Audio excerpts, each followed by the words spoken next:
As previously stated, Dharma is associated with the natural world and social order, with a connection to Hinduism and Buddhism in terms of enlightenment. Well, how did this term come to be? It all began in 1757 when the British East India Company began to colonize the Indian subcontinent. They began to draw out resources such as tea, spices, and indigo. You know, the usual hoo-ha. This led to a division of labor, causing discrimination towards social hierarchies, specifically castes. By the way, castes were permanently set social standings. Imagine having to live in that kind of society. Being successful, they repeatedly exploited agriculture and monopolized trade. This event lasted approximately 190 years and quote-unquote officially ended in 1858. In the middle of this conflict, Nepal swiftly established his kingdom in 1768 when Prithvi Narayan Shah unified various Malla kingdoms. Sri Lanka resisted British rule through armed rebellions such as Uvawalasa, where they utilized guerrilla warfare tactics and declared Walbawe as their new king, and Matale in 1848, where they held a mass movement against unfair taxes with Gonalagara Banda's leadership and attacked the government's building, destroying tax records. During this time frame, Afghanistan fought the First Anglo-Afghan War in 1839 to 1842, showing limited British power over them. After it ended in 1858, the British Crown took the rule, Queen Victoria issuing a proclamation of non-interference in Indian customs. Nonetheless, the oppression of colonial rule lingered. Why did she even issue such a proclamation if they would continue to cause damage to their nation? It was due to South Asian resilience to continuously go against them, preventing submission to power.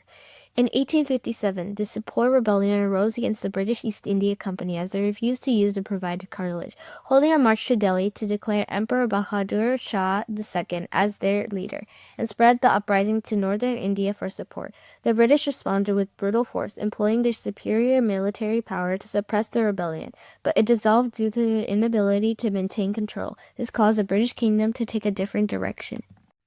In 1858, they began to exclude lower castes by using a system of governance, using census data for classification and granting administrative jobs and senior appointments exclusively to upper castes, removing women's marriage and inheritance rights, which sparked women's movement rights. And they also monopolized salt, counteracted by the Salt March of 1930. A bit stingy, don't you think? During this period, two major political parties formed. In 1885, the Indian National Congress advocated for autonomous governance, and in 1906 was the formation of the Muslim League founded to safeguard the rights of Muslim Indians. Another significant event that occurred in 1919 due to World War I was the Rowlatt Act and the Amritsar massacre. In the Rowlatt Act, the British passed a law to allow detention without trial and a suspension of rights, which initiated Gandhi's non-cooperation movement. Remember that one?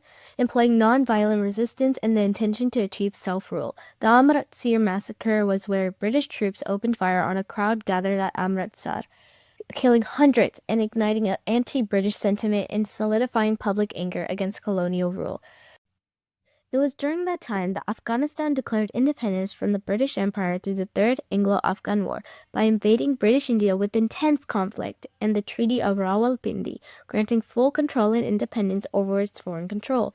Finally, in 1942, the Quit India movement was initiated by the National Congress by blatantly disobeying British orders. Now let's fast forward in time a little bit.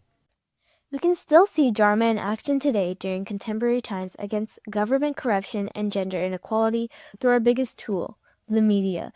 In Pakistan of the year 2000, the Baluchistan insurgency led to the emergence of the Baluch Liberation Army, which targeted security forces, human rights, and demanded separation by suicide bombings, wide-range attacks, and targeting CPEC. They continue to face public turmoil as the protests continue. Nepal faced a Maoist insurgency in 2005, fighting its way to a stalemate with Nepal's security forces. While Bangladesh saw a sharp increase in terrorist attacks in 2005 with a decline in government action, leading to Gen Z using their voice and the media to upstart the quota reform movement in 2024 to reignite hopes for democratic reform under an interim government led by Muhammad Yunus. In Pakistan, even with the Women's Protection Bill in 2006, they continue to face significant gender inequality such as forced marriages, violence, honor killings, and acid attacks.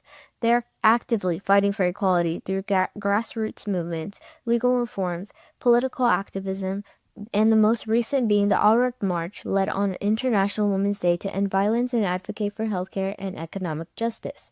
Before the 2000s, women from India worked against gender inequality, but now their voices are strong as they have finally enacted the Democratic Violence Law of 2005, Criminal Act Law of 2013, Workplace Sexual Harassment Laws 2017, and upstarted the hashtag #MeToo movement. Throughout the years, we, as the people, have been fighting for independence in all shapes and forms to protect our human rights. We have a voice, and we should use it to show what Dharma in action looks like now.